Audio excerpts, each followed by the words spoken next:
மணப்பெண்ணின் பிரத்யேகமான திருமணம் விவாஹா தி சென்னை சில்க்ஸ்.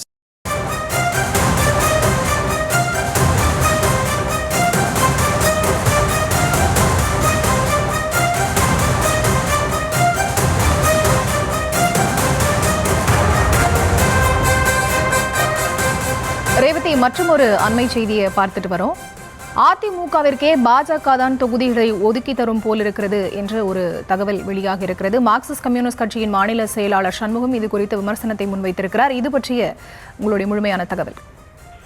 நிச்சயமாக இந்திய கம்யூனிஸ்ட் கட்சி தலைவர் மற்றும் மார்க்சிஸ்ட் கம்யூனிஸ்ட் கட்சி தலைவர் இவர்கள் எல்லாமே தற்பொழுது மதச்சார்பற்ற முற்போக்கு கூட்டணியில் இருக்கிறார்கள். அவர்களுக்கு எதிர்க்கட்சியாக இருக்கக்கூடிய தேசிய ஜனநாயக கூட்டணியில் இருக்கக்கூடிய அதிமுக பாஜக கூட்டணி குறித்து தொடர்ந்து விமர்சனங்களை அவர்கள் பதிவு செய்து வருகிறார்கள். அந்த வகையில் தற்பொழுது அவர் மற்றொரு முக்கிய விமர்சனத்தை பதிவு செய்திருக்கிறார். தனது சமூக வலைதள பக்கத்தில் அவர் குறிப்பிட்டிருக்கிறார். ஏற்கனவே இந்த சட்டமன்ற தேர்தலில் பாஜக அதிமுக கூட்டணி அமைந்திருக்கிறது. கடந்த நாடாளுமன்ற தேர்தலில் கூட்டணி இல்லாத போதிலும் தற்பொழுது அதிமுக பாஜக கூட்டணி உடன் பாமக உள்ளிட்ட கட்சி, அன்புமணி தலைமையிலான பாமக உள்ளிட்ட கட்சிகள் இணைந்திருக்கக்கூடிய நிலையில் கூட்டணி கட்சி தலைவர்கள் அனைவருமே பிரதமர் தலைமையில் அந்த பொதுக்கூட்டத்தில் மேடை ஏற்றப்பட்டார்கள்.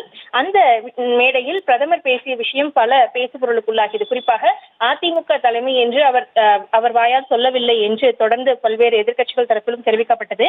அதில் ஒரு பகுதியாகவே தற்பொழுது மார்க்சிஸ்ட் கம்யூனிஸ்ட் கட்சியின் மாநில செயலாளர் சண்முகம் ஒரு பதிவை வெளியிட்டிருக்கிறார்.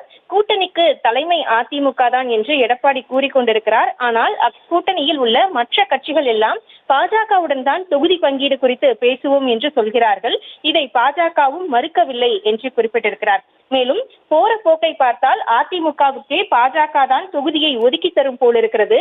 மோடியா இந்த லேடியா என்று கேட்ட ஜெயலலிதாவின் உண்மை தொண்டர்கள் சிந்திக்க வேண்டிய நேரம் இது என்று தனது சமூக வலைதள பக்கத்தில் இந்த பதிவை பதிவிட்டிருக்கிறார். குறிப்பாக பாஜக கூட்டணி இருக்கக்கூடிய நிலையில் தமிழகத்தில் அதிமுக தலைமையிலான கூட்டணி, இந்திய அளவில் பாஜக தலைமையிலான கூட்டணி என்றுதான் அவர்கள் தரப்பில் சொல்லப்பட்டு வரக்கூடிய நிலையில் தமிழக சட்டமன்ற தேர்தலை பொறுத்தவரை தலைமையாக இருக்கக்கூடிய அதிமுக தான் கூட்டணி தொடர்பாக, கூட்டணி கட்சிகள் தொகுதி பங்கீடு தொடர்பாக பேச வேண்டும் என்று ஒரு எண்ணம் இருக்கக்கூடிய நிலையில் பாஜகவிடம் அந்த கூட்டணி கட்சி தலைவர்கள் தொகுதி பங்கீடு குறித்து பேசுவார்கள் என்று சொல்லப்படுவது, பாஜகவும் அதற்கு மறுப்பு தெரிவிக்காமல் இருப்பதை இவர்கள் சுட்டிக்காட்டி அதனை விமர்சனம் செய்திருக்கிறார். குறிப்பாக அதிமுக தரப்பில் இது தலைமையாக அவர்கள் இந்த தேசிய ஜனநாயக கூட்டணியில் தமிழகத்தின் தலைமையாக இருக்கக்கூடிய நிலையில் முதலமைச்சர் வேட்பாளராக எடப்பாடி பழனிசாமி அறிவிக்கப்பட்டிருக்கக்கூடிய நிலையிலும் கூட பாஜகவுடன் தான் அதிமுகவே தொகுதி பங்கீடு குறித்து பேசுவதற்கான சூழல் இருக்கிறது போல் இருக்கிறது என மார்க்சிஸ்ட் கம்யூனிஸ்ட் கட்சியின் மாநில செயலாளர் ஒரு விமர்சனத்தை பதிவு செய்திருக்கிறார். குறிப்பாக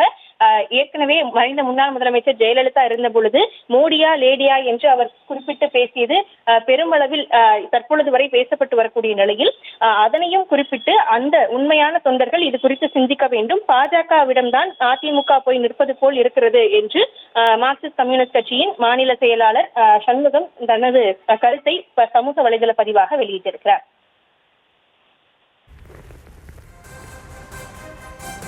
நன்றி ரேவதி, விவரங்கள்.